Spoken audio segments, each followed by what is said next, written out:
Hello, and welcome to the Hook Shot on the Miracle Sports Network. I'm Andrew. And I'm Nate. Today we'll be talking about our Central Conference preview, which means we'll talk about their current roster under contract, their upcoming free agents, some possible draft targets, and some possible free agency targets. Yes, so we are going to turn this kind of into a little type of game of kind of be your own GM, where we each have some moves and ideas on what this team could do in the offseason.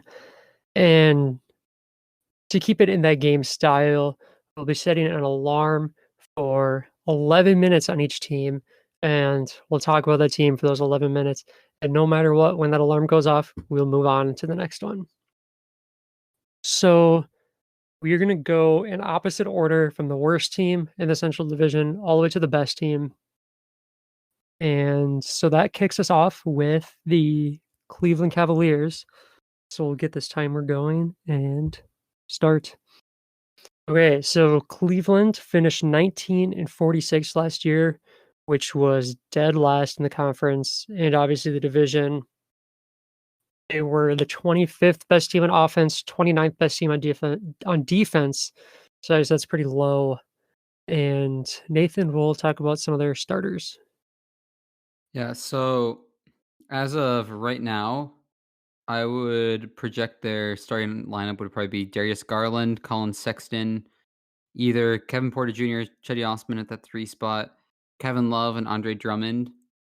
And other guys they have under contract are Dylan Windler. He's coming back from missing his first year from injury. Larry Nance Jr., Jordan Bell, Alfonso McKinney, and Dean Wade.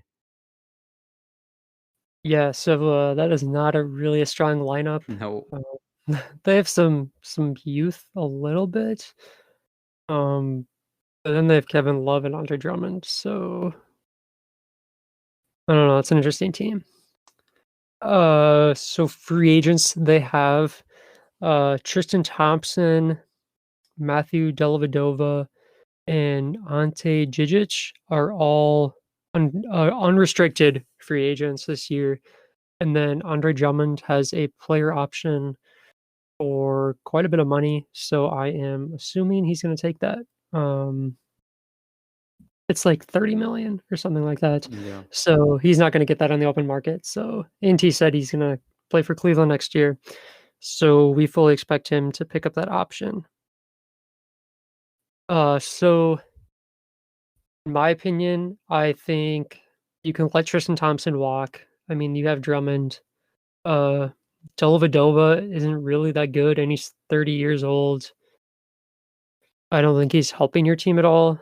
So I would let him walk as well. And then Djidzic, I thought, if possible, they could try to re-sign him. I mean, he already signed in Europe, so he's off the table. Oh, he did? Yes, I I believe did so. not hear that. Okay, never mind then. Interesting. Um, yeah, I don't know. Yep, he signed So with they have the Maccabi. what? Yeah, I was just saying he signed with Maccabi Tel Aviv in Israel. Oh, interesting. I didn't see that. So, they don't really have cap space on their team. Um, they'll have a little bit if some of these guys walk, but you've got Kevin Love under a big contract, under Drummond on a big contract. Um, so they're pretty limited. They do have the 5th pick this year, which is the only pick they have. Do you have any draft targets for them? Yeah, with how bad their defense is, especially the 3 guys I'd say first of all that stick out to me are Isaac Okoro, Devin Vassell, and Onyeka Okongwu, who are all great defensive players, and they really have a hole at that 3 spot. I think Kevin Porter Jr. he's very great, but he might be a little undersized to play that 3. Yeah. It's probably more natural as a 2. Osman's also solid, but he's not really, I don't know if he's really starter material. He's solid, definitely a nice guy to come off the bench though, but there's definitely room to be upgraded over Osman at 3. So just getting a guy who can like truly play that 3 spot well for them, and Okoro or Vassell would be really nice, and then just Okongwu could be the center after Drummond leaves because he's only here for 1 year unless they re-sign him, but if you have Okongwu, you probably don't need to, and either way, they could probably use a backup center if they don't bring Thompson back, Yeah. and also, I give a shout out to Denny Avdia. I love Denny, but personally, I don't know if he'll be here at 5 even, but he might fit in as well. Could be a future 3 or a 4, depending on what happens with Kevin Love as well.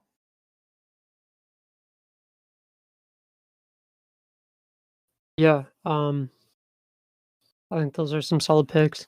We're not gonna cover the draft a lot because we just did the last 3 episodes. Yeah, I think a guy like Isaac Okoro there at 5 would be a good draft spot for him. Yeah. Um, so free agents, they could use a mid-level exception and sign a guy. Um, I don't really have many I don't really have a specific target for them. Um, Probably someone who can play some defense. They just have a lot of guys under contract on their team. Yeah. Um, I have a few names written down just as potential shots to take. Uh, the first one is Josh Jackson, who he's just a big shot to take here because he's the 4th overall pick back in 2017, I believe. Hasn't quite lived up to the expectations, but he has a lot. He's very athletic. He's shown some skill on defense. He was with Memphis this last year, but if you can get him pretty cheap, which you can, he could definitely crack the rotation and get some minutes. Second guy I have is Harry Giles, who didn't get his option picked up by Sacramento, so he might not be coming back. It yeah, and I mean, just under contract, looking at that center spot, you have Drummond and Bell. He could come in, and it could be it could always end up being like a Christian Wood situation where Christian Wood was young and went around to a few teams and ended up in Detroit and really sticking there. It sounds like. And the last guy I have is Rondé Hollis Jefferson, who's a bit of a vet. He was on Toronto this last year, and he can play a little bit of the 3 and the 4. And I really like what he gives on the defensive side. And it's mainly just people that you can get cheap. I don't know what these guys will be signing for. It's hard to predict. We don't even know what the cap is going to be. It sounds right. like it's going to be flat, and also just how much these people are going to get because barely any teams have space to really sign free agents this offseason. So these guys could certainly, I would think, be had for a little cheap. Also, they do have Tristan Thompson. He might command a little more than they'd want to pay.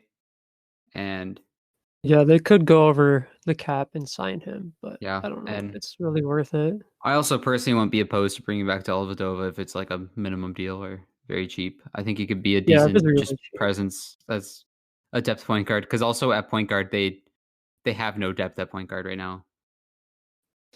Yeah, they definitely need some more depth. And really hope that these young guys take a big leap up. Um, yeah, some of those guys you listed could be decent mid-level exceptions. If that stays the same, that's about 5.7 mil a year, which I could see some of those guys going for. Um, so I came up with a few trades. Some of these are kind of crazy. Um, I don't.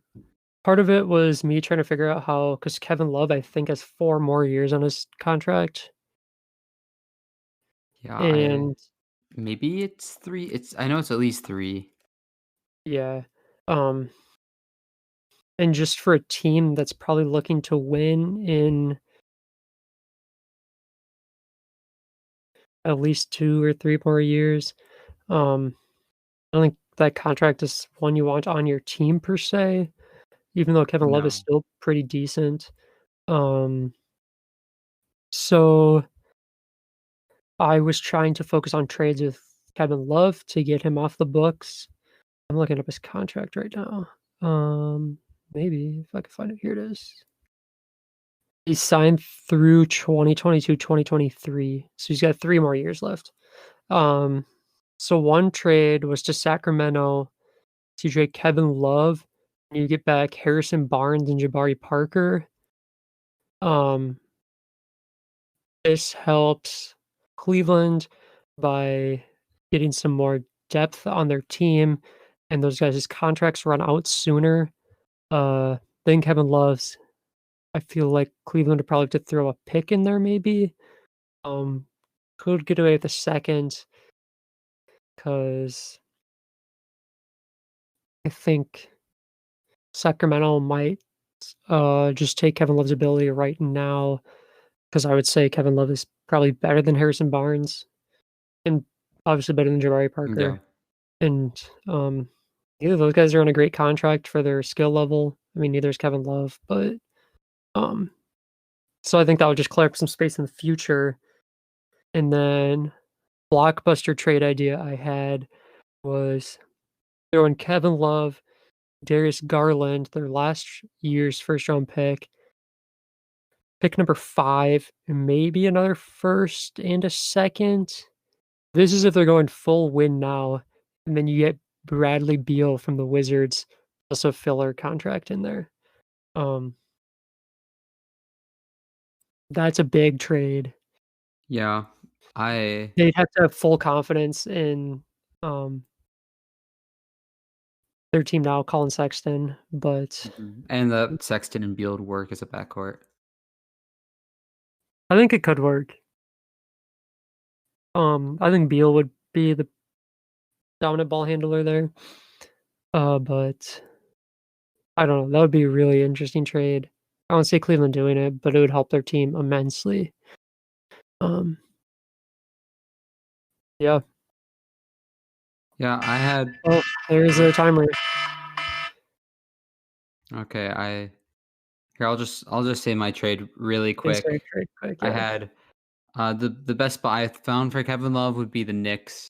They have a lot of cap space and they need shooting around RJ Barrett. And they have Julius Randle, who is not a shooter. He'd probably be coming back in the trade to match some salaries. Oh, well, they don't really need a match, but he'd probably be coming back anyway, though. And maybe they would send around some picks, or it depends on how much value Kevin Love really has. But you want to keep, if you're the Knicks, you want to have cap space open for 2021 to try to sign one of those free agents. And as long as you have cap space open there, if you have Kevin Love, that means you have 3 cemented positions with Barrett, Love, and Robinson, and you only have to focus on 2 spots for your starting lineup. So that's just a potential idea I had. All right. Moving on to the 4th worst team in the division, which is the Detroit Pistons. So Detroit finished 20-46 last year, which was 13th in the conference, and they were the 21st ranked offense and 22nd ranked defense. Yeah, so looking at their current roster under contract, there's not really a lot of guys here, but they have Derrick Rose, Luke Kennard, Tony Snell, Blake Griffin, Bruce Brown, Kyrie Thomas, and Sekou Doumbouya. That's it. There's not really a center on the roster. Yeah, I So, think it's like 8 people under contract, I well, think they have. actually, Tony Snell's on a player option as well. I guess he doesn't really count either. And if you leave that off, if I consider Doumbouya probably a power forward, probably their power forward of the future after Blake, and that would leave them with no small forward or center under roster. But we'll look into the free agents, which is why there's no one under roster. Yeah, so they have a lot of free agents. Is Tony still on a player? Yep, he's on like a. I mean, he's on like a. It's like 12 million. He's definitely going to pick it up, I would think. Oh yeah, he is on a player. Yeah, so he'll pick that one up. 12.2 it is almost. So they have a lot of unrestricted free agents. We have Brandon Knight, John Henson, Langston Galloway, Christian Wood, and Justin Patton. And then the restricted free agents are Thon Maker and Jordan McRae. And then they have Svi Sviatoslav. Mikhailuk. Yes, how you ever pronounce that? And he has a club option for 1.6 million, I believe. Um, some places said he was a restricted free agent. Some Yeah, places I said also found that. Just looking on Spot Rack, he just had a where usually you go, player. he was Yeah, restricted, but but then they also listed him having a who knows? player also on the website. Um, so I think he has a player or a team option. Basketball Reference says he has a team option, so I'm gonna go with that. Um, of 1.6 million, so or 1.7 ish. Um, yeah, that's definitely worth it for him. So they'll pick that one up. Focusing on these restricted free agents. So Detroit would have to make a qualifying offer to keep these guys as restricted. So Thonmaker's offer would be 10.7 million, which I think is way too high for him. So Yeah. I don't think they should offer that and let him be unrestricted. Jordan McRae is 1.7. I figured for 1.7 might as well just keep a guy. Um, that's about what they paid him this year. And then focusing on these guys leaving the team, I figured they could let Brandon Knight walk. I think they could re-sign him for up to 20 million to go over the cap, but they have $70 million only in contracts next year, which leaves them, I think the luxury tax is at like 132 if it stays the same. So they have a lot of money left. Mhm. I didn't really like Brandon Knight, where he is. No. But I don't think that helps him a lot. They have then John Henson, which I figured they could maybe sign him 2 to 3 years, about 5 to 6 a year. Langston Galloway had them keeping him at around the same contract if they could. And then Christian Wood's a free agent, and he was really good with them last year in the very limited mhm. time that he played. Um, like, I think he was up over 22 points a game or something with them last year. Towards the end of the Uh, year, a bit. yeah, right at the end of the year, the Not last, the like, whole 10 year. games or something, he was really good. So, I've seen him being, like, a mid-level exception possibility.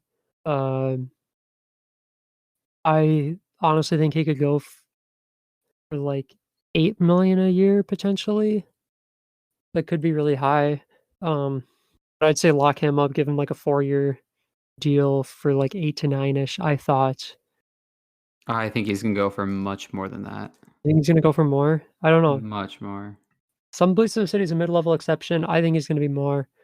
I guess we'll find out. It's kinda hard to I know. just think he's so young, and I think someone is going to offer him a lot of money when these teams that have a lot of money. But Yeah, he's 24. And then Justin Patton's played, like, maybe 10 games in his career, so he can just walk and leave. yeah, So that's how I have for their free agents leaving. What do you think? I think the number one priority of the offseason should be to re-sign Christian Wood, I agree. and he can Yeah, be the center. He was so good for them at the end of the year that, and he's still really young that they should not try to let it go away. But he's unrestricted, so that's tough. right. And there's not really anyone else. I mean, I want to bring back Svi Mikhailuk. He still has some potential, and they need depth at that small forward position. I'm a really big 1.7. fan of Langston Yeah, Galloway. I just struggle to find where he could fit in the roster because he's like 6'1" or 6'2", so he's a shooting guard. He's not really a point guard. You could use some depth at point guard, but looking at shooting guard, they have Kennard, Bruce Brown, and Kyrie Thomas under contract, but Kennard and Brown will definitely get their share of minutes. And I just think he might sign. He's unrestricted. I think he might sign somewhere with better opportunity, maybe. But good.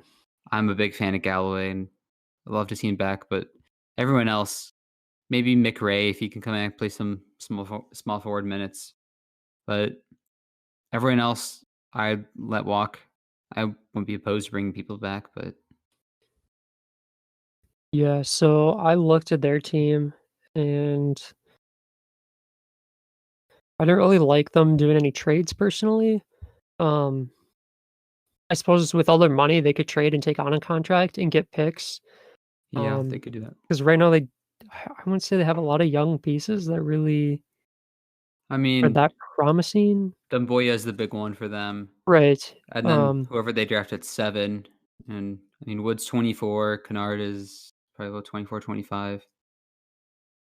Yeah, I mean, I could see them I think they could get a point guard maybe at 7, maybe Halliburton if he's still available, hopefully. Yeah, Um, yeah, I think they should just take whoever they think the best guy is on the board there. Because there might be a solid point guard. They need a point guard for the future. Depends on what I mean, and they have said since the end of the season that they think Derrick Rose is in their plans. So maybe they do see Derrick Rose sticking around for a maybe. while, but he I don't know is if I like that. 31, I think, and might need someone younger. If not, they could still just use some depth there. So Killian Hayes and Tyrese Halliburton might be there around that time. Yeah, I could Uh, see them if they around can't get there. Wood, if they can't bring back Christian Wood, Nyeko Kongwu could be an option, or they don't really have anyone to play small forward unless Seku's going to play it. So maybe a Vassell or a Coro, and there's plenty of other guys they could draft there. Yeah, then my one big move I have them making is since they have all this money and they can go over the cap to resign some of their guys, use the money and hit one of the big free agents and take, Gallinari, Danilo Gallinari, I think would help their outside shooting because their outside shooting I don't think is very good. Um, but I think he would probably command like 3 years, 65 and be up around like 20, 21 million a year. But he's probably worth it for that contract. Personally, he's not like a team changing type guy, but if they have it picked 7 and they got Sekou, and if Christian Wood can turn into something here, their team could that could help their team a lot, I think. Yeah, the big free agent I had them looking at for me was maybe going after Fred VanVleet, and That is another good option. just because I mean they have the money. I don't really know if any of the big 2021 free agents are going to want to sign with Detroit, and Yeah. someone's going to have to sign Fred VanVleet. And I know because I know a lot of places that have the caps just like, well, let's hold off for 2021 because it's a much better class. But they could still use a point guard, and Fred VanVleet is younger. He fits the timeline better, or he also fits the timeline better than a guy like Gallinari. He's Personally, not if that much or younger. he's like 26, it's like a 5-year difference between the two, 5 6 year I thought he difference. was 28. No, I mean, personally, I wouldn't go Gallinari. I feel like he kind of plays a similar position to Sekou, and I don't want to give Sekou the minutes, and he just doesn't fit the timeline.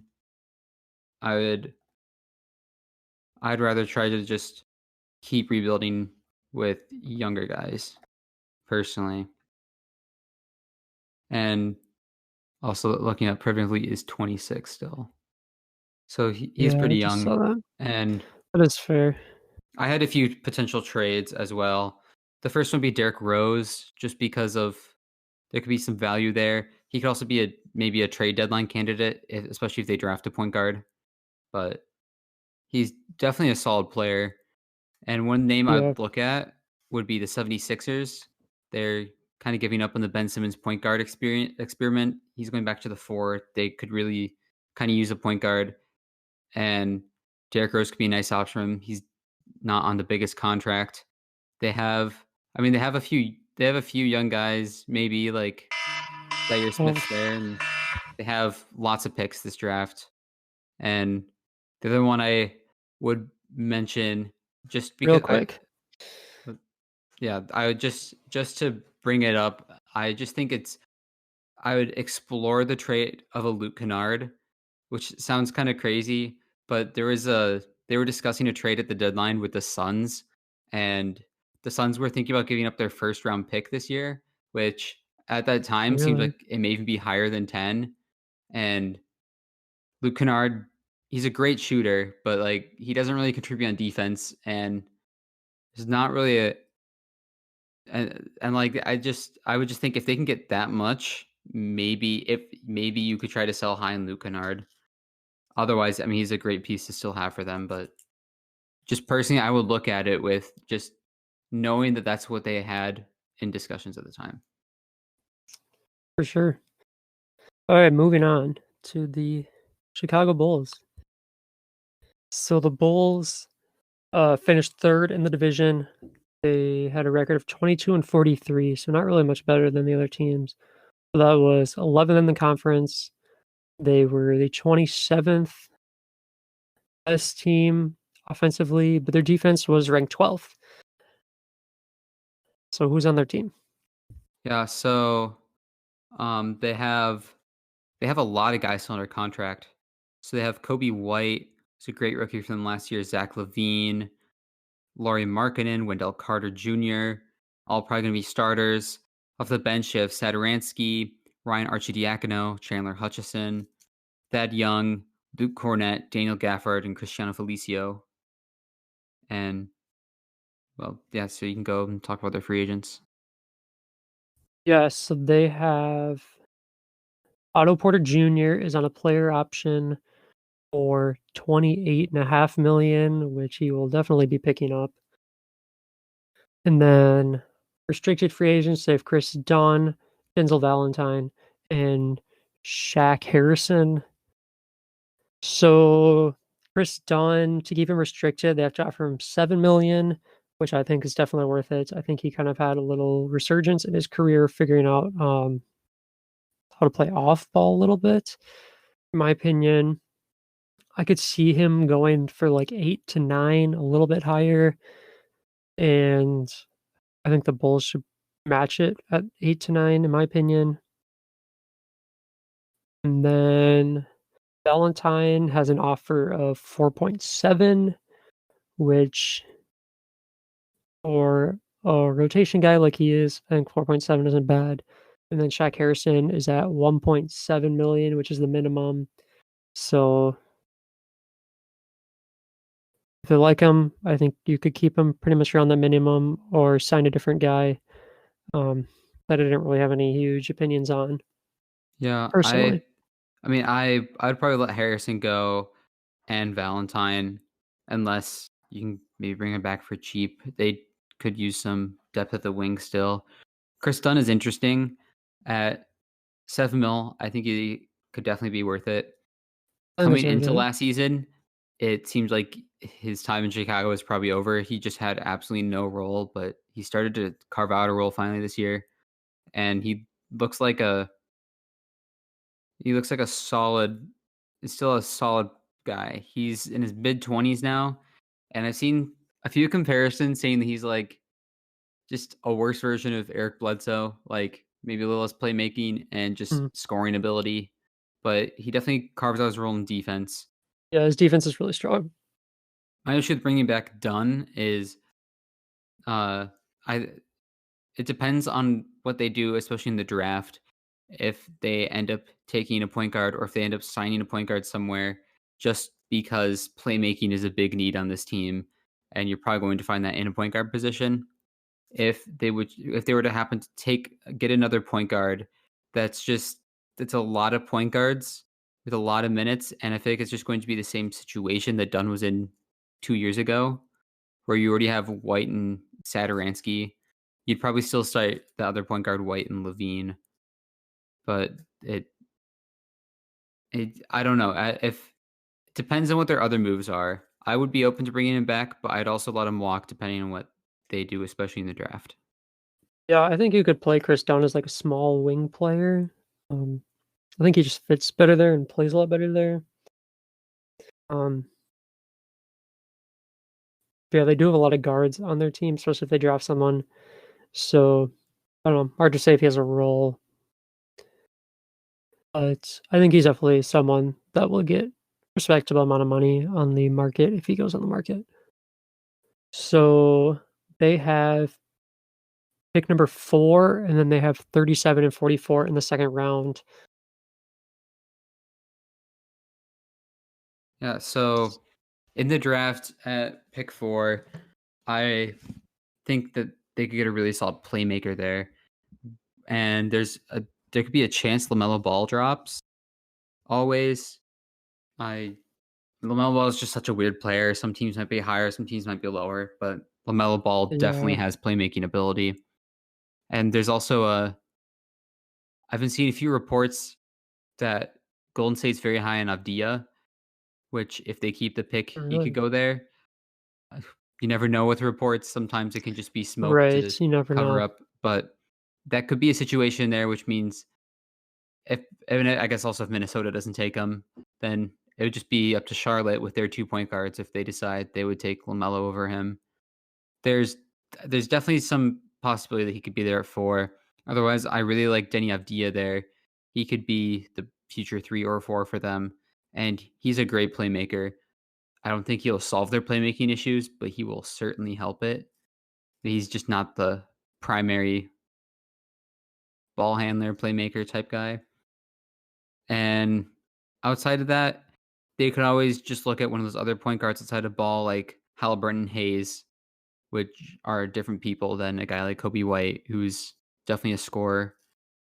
Yeah, And there's, I mean, there's always potential for anyone else. They need wing help, and there's also some wings at the top there. And then at 44, if they still want a point guard, there's so many good point guards in this draft. There might still be a good one at 4 or at 44. And if not, I would probably take a wing just because they don't have wing depth. But just, I mean, it's like halfway through the second round. I'd say just take best player available or just whoever you think has the best potential at that point. yeah, so all our offseason moves, I honestly thought that Chicago should just sit with who they have. I mean, they pretty much already have a full team under contract. They don't need much more to get up to 15 players, and I mean, they're a big market. They might be a little dysfunctional, so I figured they should just hold and try to get a free agent, in 2021, because Otto Porter Jr.'s contract comes off the books, and just that alone puts them in play for a max player in the, big free agency class.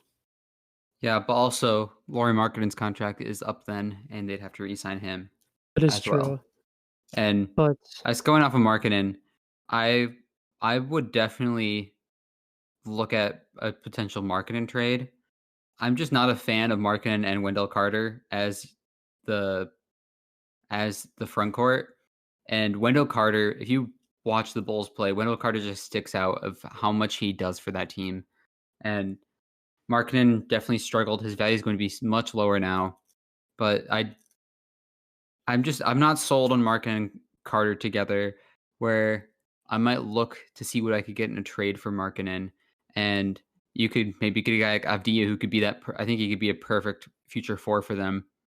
Or maybe even with the way the league's going, Otto Porter could play the 4, and and if that happens, you could, or even let's say they draft like Lamelo or something. You could start a lineup of Lamelo, Kobe White, Zach LaVine, Otto Porter, and Wendell Carter Jr. And I think that could work well.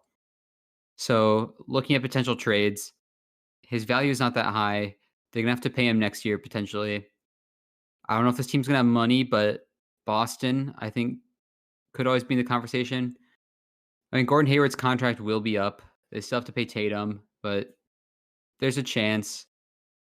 But they've been struggling at the 5 spot for a bit. Daniel Tice usually gets their minutes, but like guys like Cantor, trying to play defense. Markkanen's not great at defense, but Markkanen has great offensive potential and can stretch the floor, and he does a lot more than a guy like Cantor. And Boston has a few young guys that maybe could come back to Chicago, but mainly they have picks. I think they'd want to get rid of their picks.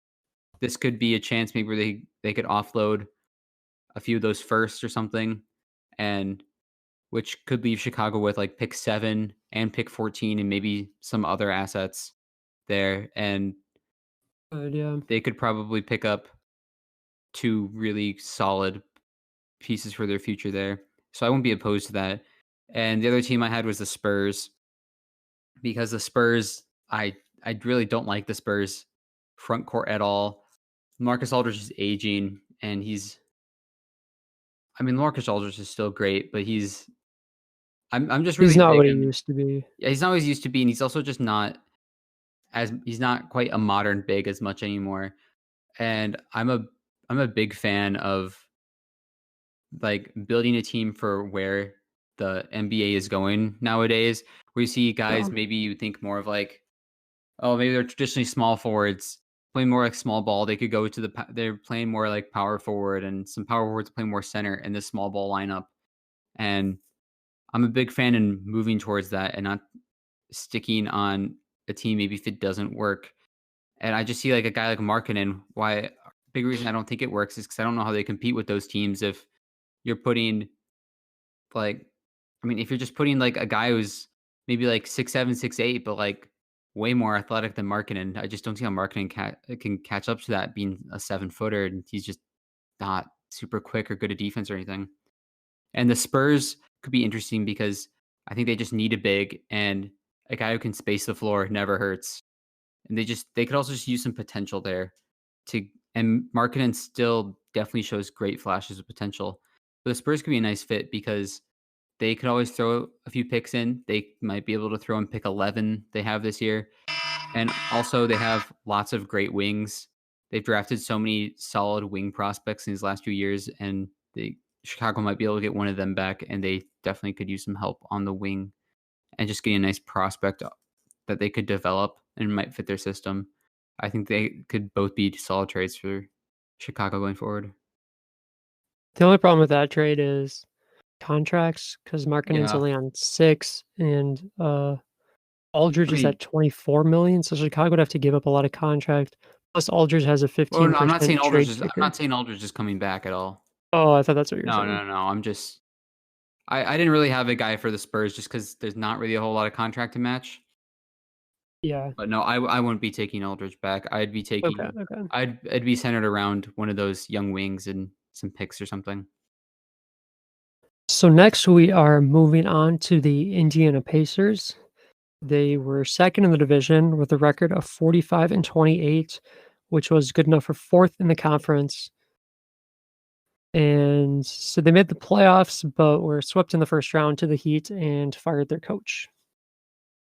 Yeah, and luckily for them, they're a solid team, and they're pretty much their whole roster returning. So they have their starting lineup of Malcolm Brogdon, Victor Oladipo, T.J. Warren, Domantas Sabonis, Miles Turner. Off the bench, they have T.J. McConnell, Aaron Holiday, Edmund Subner, Jeremy Lamb, Doug McDermott, T.J. Leaf, and Goga Batadze. Yeah, so they were 19th on offense, 6th on defense, and they were the worst in three-point shooting. So I think that is a big focus on their team, on what they can do.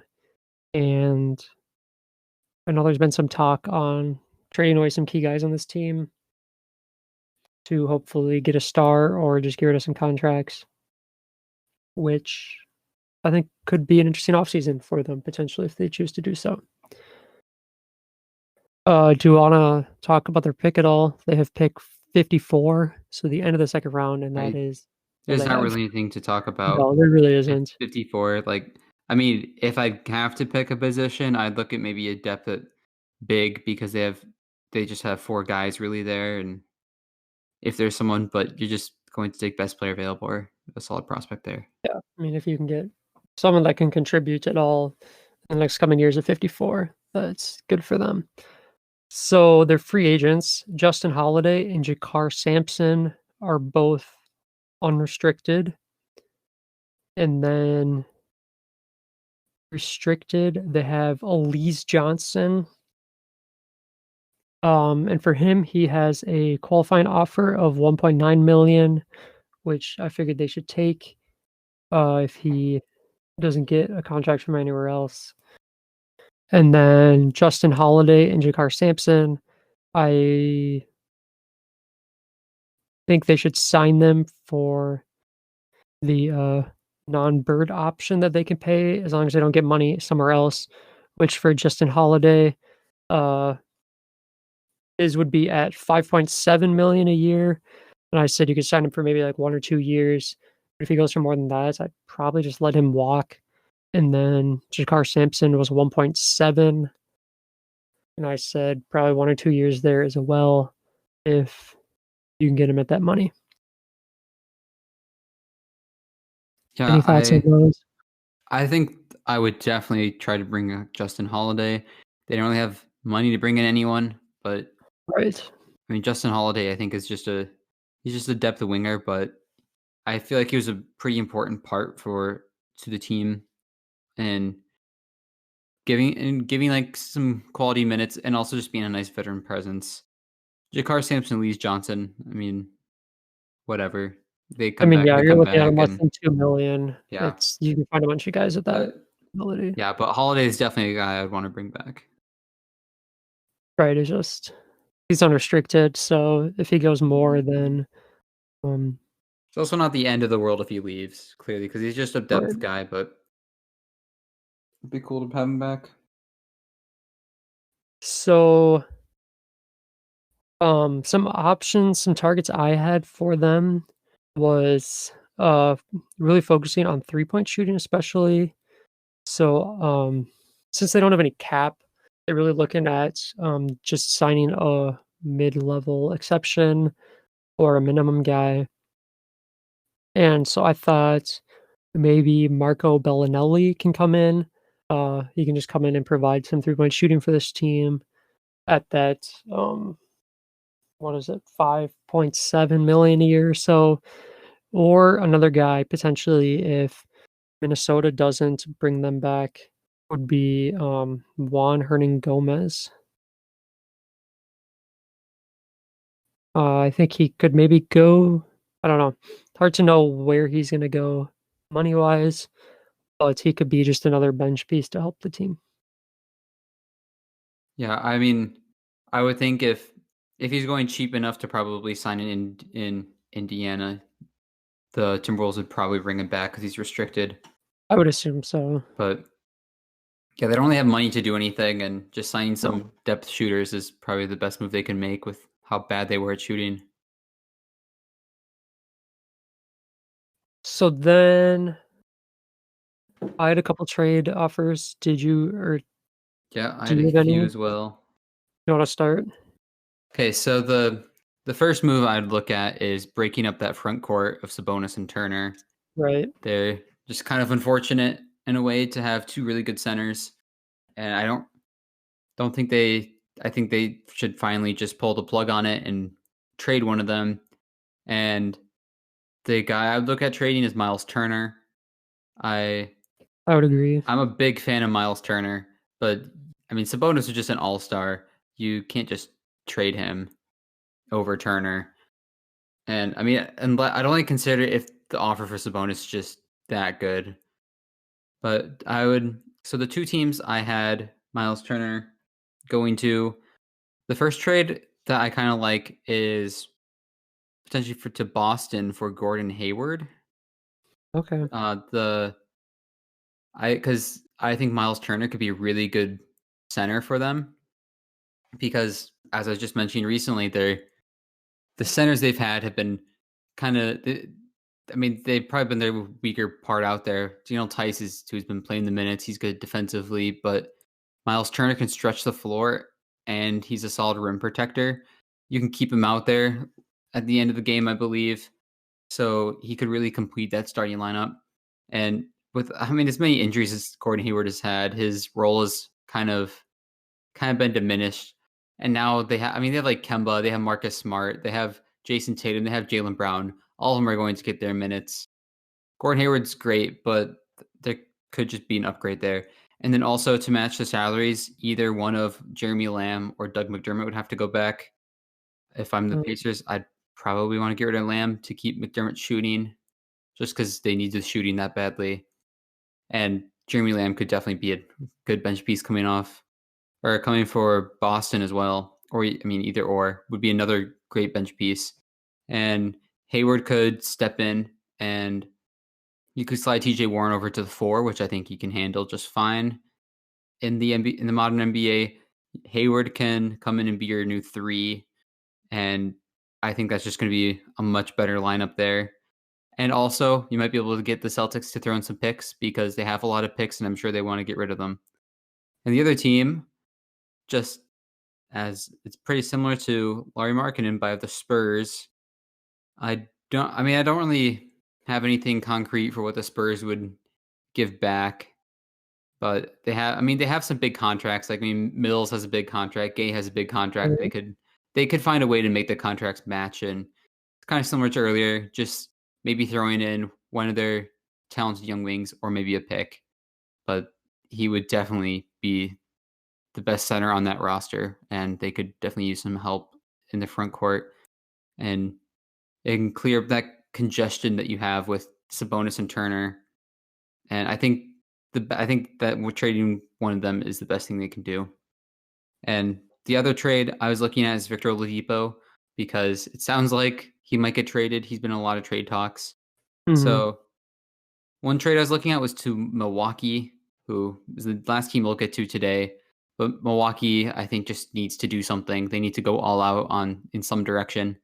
And a trade I was looking at was something centered maybe around Eric Bledsoe and Dante DiVincenzo, where I I don't know how I feel about from the Bucks standpoint because DiVincenzo is really that only young guy they have, but it's still going all out. Where Victor Oladipo, I think, could certainly come in and hopefully fix some of those problems. I mean, he's not really necessarily the big shot creator I think they might need, but it's I think it'd be better than what they had this year. And then Eric Bledsoe can run the point. Brogdon can slide over to the 2, which may be his more natural position. And then, uh, I mean, DiVincenzo's he's like 6'4". He might be able to play the 3. And then, I mean, you're clearly going to have Sabonis then Warren at the 4 and Sabonis at the 5. And either that or Oladipo to the Hawks, I know has been talked about. They really need another guard to go with Trae Young. Maybe the 6th pick is in question. You might have to throw in something for that, but you could definitely get a solid young piece that can contribute if you can land a pick that high. Also, I'll just give a quick shout out to Minnesota. I've heard them being in rumors, not for the number 1 pick. Maybe you can work something out between 17 13, and some 14, prospects they yeah. have. But there's a lot of Yeah, options they could go this I season and a lot of trades they can make. I think Indiana wants to win now, so, um, I kinda like that Gordon Hayward trade. I don't really like the other trades that making their team actually better, Yeah, personally. it's Um, just kind of like creating some cap space with the Oladipo moving, and it doesn't sound like he wants to come back. I feel like if he wanted to come back, he would be re-signed already. So I think it's more just getting assets before you lose them for me. yeah. Um, so I'll just throw out my trade ideas really quick. I thought maybe an Oladipo for Van Vliet. Toronto does a sign-in trade. Uh, I don't really know if Toronto would do this. Guess it kind of depends if they are kind of just gonna clean house and rebuild because their team's kind of old and they have a lot of free agents. But I think Indiana would probably have to add a pick into that, maybe. Um, Depends how high Victor Oladipo's seen around the league. Or I thought you could try to package Oladipo and Turner and a pick or so and try to get a superstar or a potential superstar player, and get a max contract back. I know there's talks about Sacramento not maybe being willing to pay a full max for De'Aaron Fox. So, I mean, if you can get De'Aaron Fox for Oladipo, Turner, and a pick or something, that would be really good. And then my intriguing one, which I don't think is realistic at all, but if the Clippers are trying to sell on Paul George already, because I really don't think his teammates like him there anymore, based on reports I've been hearing, maybe Oladipo and Turner and some sort of package around that to get Paul George. Uh, I think all those I think would help their team right now. But we're out of time. So our last and final team we were talking about is the Milwaukee Bucks. So let me get this Timer set up again. All right.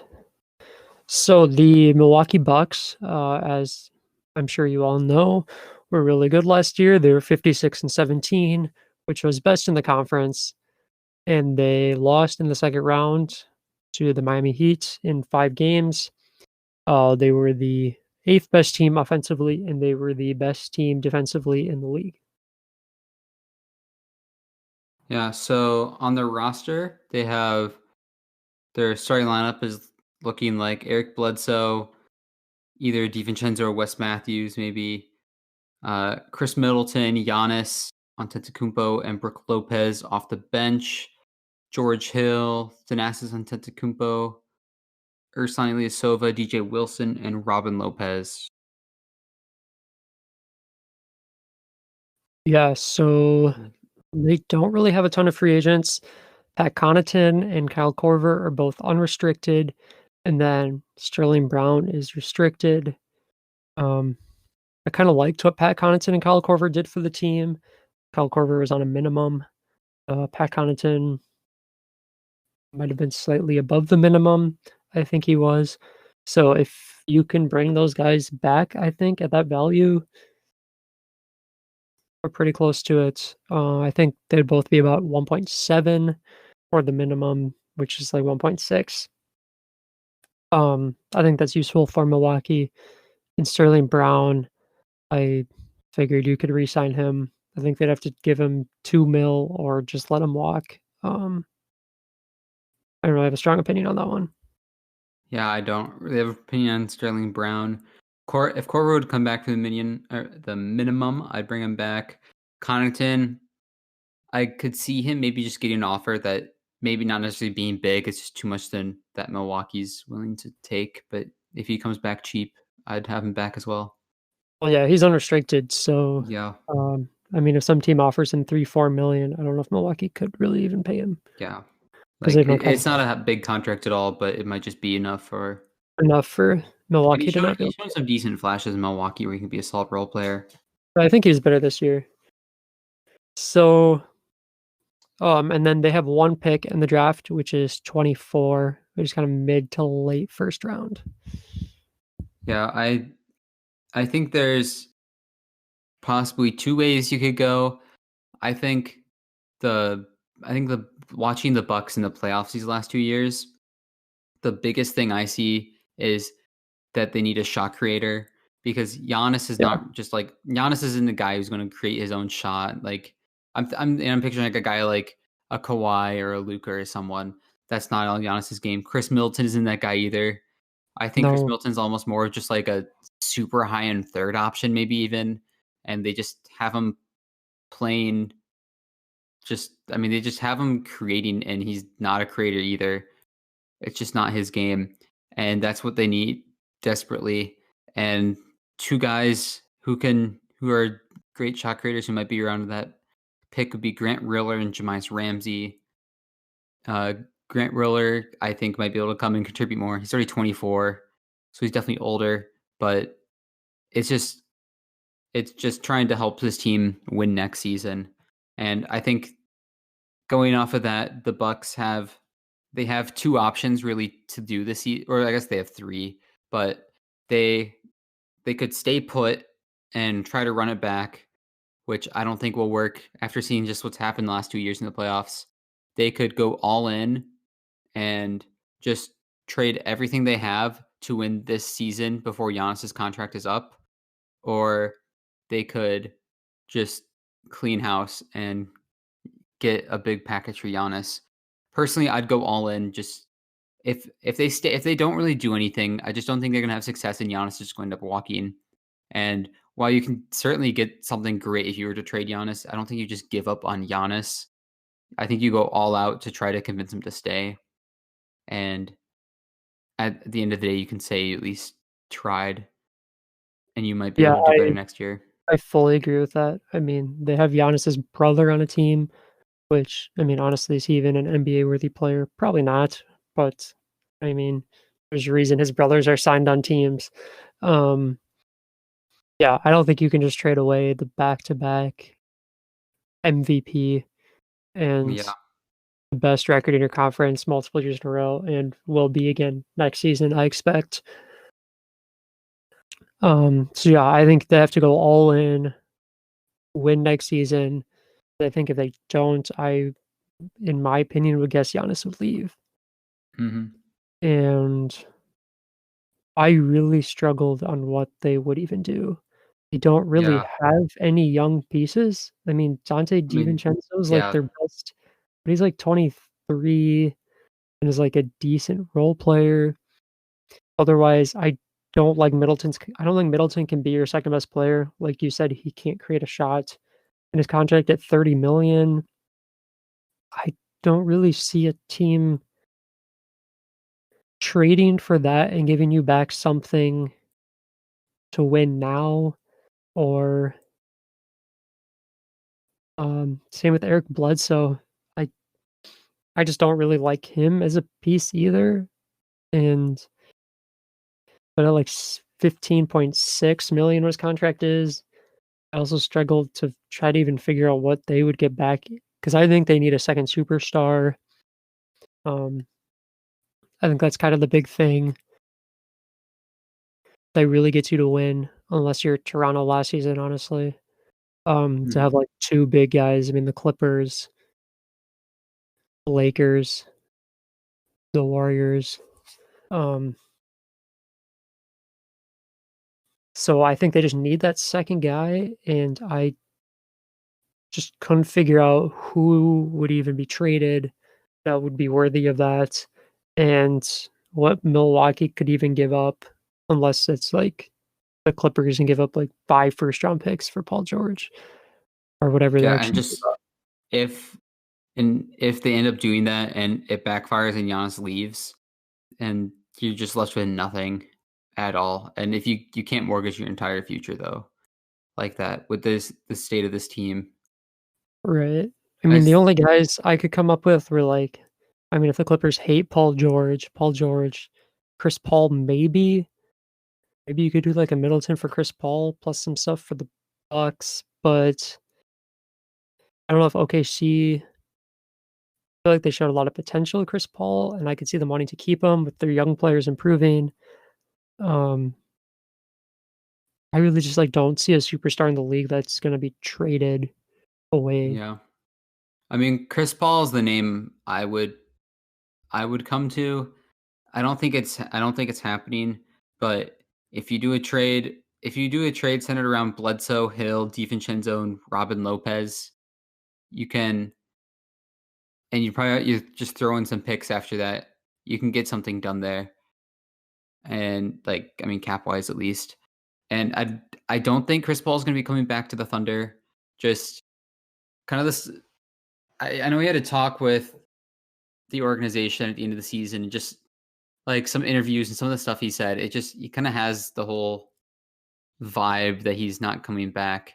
And I think it makes sense because the Thunder weren't supposed to be good. They just kind of traded their two best players for a bunch of picks and Right. happened to just be really good. And Chris Paul was an all-star again. So I think they just that was seen as coming to this year that was seen as almost a negative asset, just how high that contract is. But now you can certainly get value for it. So I would trade Chris Paul. But I mean, Yeah, is he might try to force a trade and try to win for once in his maybe I mean career. maybe if you can George Hill still look good as well for them, and like losing both Hill and Bledsoe, just there's not really any point guard there that could be a big issue. But I mean, I don't see either of those guys would be sticking around Thunder. They might be able to flip them for more assets as well. Yeah. The big piece they're getting back pretty much is DiVincenzo, who has shown a lot of promise. But I mean, DiVincenzo's kind of a combo guard, and Shea is kind of a combo guard. If they don't really see Shea as a point guard, which I don't really know if they do, then that I mean, there's just a little overlap of position is just odd. Just with that being the big piece you're getting back, and certainly be throwing in like the 24th pick and probably a few other picks. Yeah, I don't know. I guess I don't know what Chris Paul's value would be. I mean, he Yeah, is, what, it's tough 37, to 38, and it's tough to and say. he's like, probably a top 3 paid guy in the league, so, I mean, you really wanna pay a guy who was almost 40, like, close to $40 million a year or over 40 or whatever his contract actually is. Yeah, I I believe it's guess I over don't 40. Yeah, I guess I just don't know what his value really is. I think this season showed he is still a top I mean, he was arguably like a top 5 player in the league this year with just how much he actually improved that team. Um, but yeah, I don't know. I mean, Milwaukee just doesn't really have much to trade that I see No, as value. they're in a tough position, and So, but I think Chris Paul would really make their I think that could push them over the hump. yeah. I mean, I think it's their best chance, and that's their best shot at going all in. That if I can get that to work, that's the move I do, as long as I don't really have to mortgage, like, a ton of first round picks, which I don't Yeah. think you'd have to for Chris Paul just because I mean, his age and his contract. All right. So that rounds us out for the Central Division. Kind of interesting division. Some teams kind of stuck in the middle. You got the Bucks. Some teams trying to build up. So next week, we're gonna do the same thing, and we are going to take a look at ooh, We were doing the Southwest, you said? yes. Let's do the Southwest. So Mavericks, Rockets, Grizzlies, Pelicans, Spurs, because we are waiting for the playoffs to get done, and the Lakers and Nuggets are still playing. So we'll do the Yep. Southwest next week and take a look at those teams. Yep. Well, with that, thanks for listening to this week, and please rate us 5 stars on your preferred podcast platform. This helps other listeners find our podcast. And next week, as we just said, we'll do those 5 teams, and we'll continue until we complete all the divisions after that. Right. So you can find us on all social media. So we're on Twitter at Miracle Sports NW, and then Instagram and Facebook are both Miracle Sports Network. And then we also upload our podcast to YouTube, which is also under the name of Miracle Sports Network. But if you want to hear us sooner, please listen to our podcast because YouTube will get uploaded at least 24 hours later than when our podcast will go up to hopefully give you something to listen to. And then you can check all of this stuff out, our links to our social media and all of our prior episodes at our website, which is anchor.fm/thehookshot. And we will see you next week.